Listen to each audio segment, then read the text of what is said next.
ఇంకా ఇందుట్లో ఆనాడు కాంగ్రెస్ ప్రభుత్వం ఉన్నప్పుడు ఇందిరమ్మ ఇళ్లు కొన్ని ప్రాంతాల్లో కట్టారు. ఆనాడు 5,000 10,000 తీసుకొని ఫౌండేషన్ లెవెల్లో కిటికీ లెవెల్కో కట్టి తర్వాత ఆర్థిక పరిస్థితి సహకరించిన కారణంగా అది అసంపూర్తిగా మిగిలిపోయాయి. అదే రకంగా గత ప్రభుత్వంలో గృహజ్యోతి కార్యక్రమం ద్వారా కొంతమందికి తెల్ల కాగితాన్ని నల్ల కాగితం కింద మార్చి ఆర్డర్లు ఇచ్చారు ఎన్నికల ముందు. వాళ్ళు కూడా ఫౌండేషన్ లెవెల్ కట్టి ఆగిపోయి ఉన్నారు. రాష్ట్ర వ్యాప్తంగా ఇటువంటి నాకు తెలిసి ఒక 12 నుంచి 15,000 మంది ఉన్నారు అన్నది ప్రాథమికంగా నాకు అందిన సమాచారం.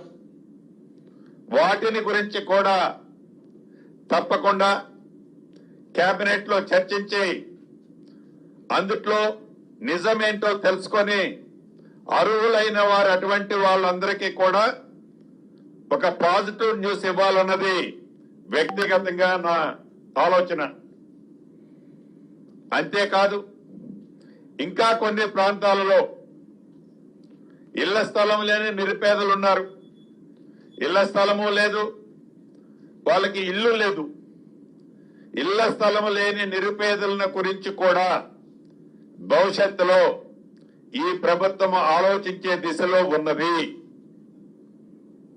అర్బన్ లో ఇళ్ల స్థలం లేకపోతే ప్రభుత్వ స్థలంలో కట్టిన ఇందిరమ్మ ఇళ్లు ఇచ్చే కార్యక్రమం మనం ప్రవేశపెడుతున్నాం. అర్బన్ లో అటువంటి కార్యక్రమం లేదు కాబట్టి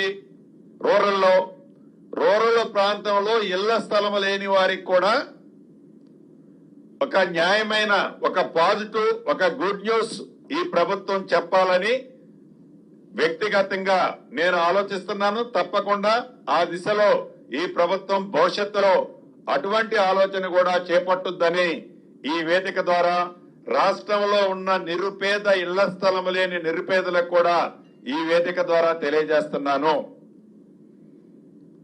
ఏది ఏమైనా పేదవాడి ప్రభుత్వంగా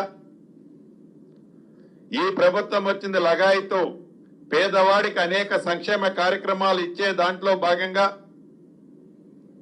ఈ ఇందిరమ్మ ఇళ్ల కార్యక్రమం ఒక విడత ఇచ్చి చేతులు దులుపుకొని పోకుండా అర్హులైన పేదవాడికి ఇల్లు ఇవ్వాలనే చిత్తశుద్ధి నిజాయితీతో గౌరవ ముఖ్యమంత్రి రేవంత్ రెడ్డి గారి నాయకత్వంలోని ఈ ప్రభుత్వం రాబోయే 3 సంవత్సరాలలో వీలైనంత పేదవాళ్ళకి ఇల్లు ఇచ్చే కార్యక్రమం చేపడుతూ రూరల్లోనే కాకుండా అర్బన్ లో కూడా ఇచ్చేదానికి ప్రణాళికను ఏర్పాటు చేసుకుంటూ పేదవాళ్లతో పాటు మధ్యతరగతి కుటుంబాలకు కూడా ఎఫర్డబుల్ హౌసింగ్ స్కీమ్ అనే కార్యక్రమాన్ని చేపట్టే దిశగా నడుస్తూ గడిచిన ఈ 2 సంవత్సరాల్లో చేసిన కార్యక్రమాలతో పాటు రాబోయే 3 సంవత్సరాల్లో చేయబోయే కార్యక్రమాలను కూడా తప్పకుండా ఒక ప్రణాళికాబద్ధంగా ఈ గ్లోబల్ సమ్మిట్ లో కూడా హౌసింగ్ సెక్టార్ నుంచి ప్రవేశపెడుతూ మీ అందరి దీవెనలతో 2 సంవత్సరాలు ఈ ప్రభుత్వం పేదవాడికి అండగా ఎలా ఉందో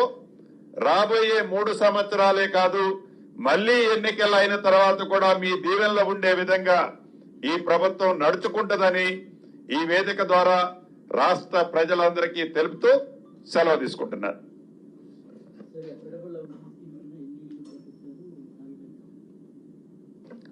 ఫస్ట్ 4 ప్లేసెస్ 4 డైరెక్షన్స్ లో ఓఆర్ఆర్ చుట్టూ ఐడెంటిఫై చేశాం.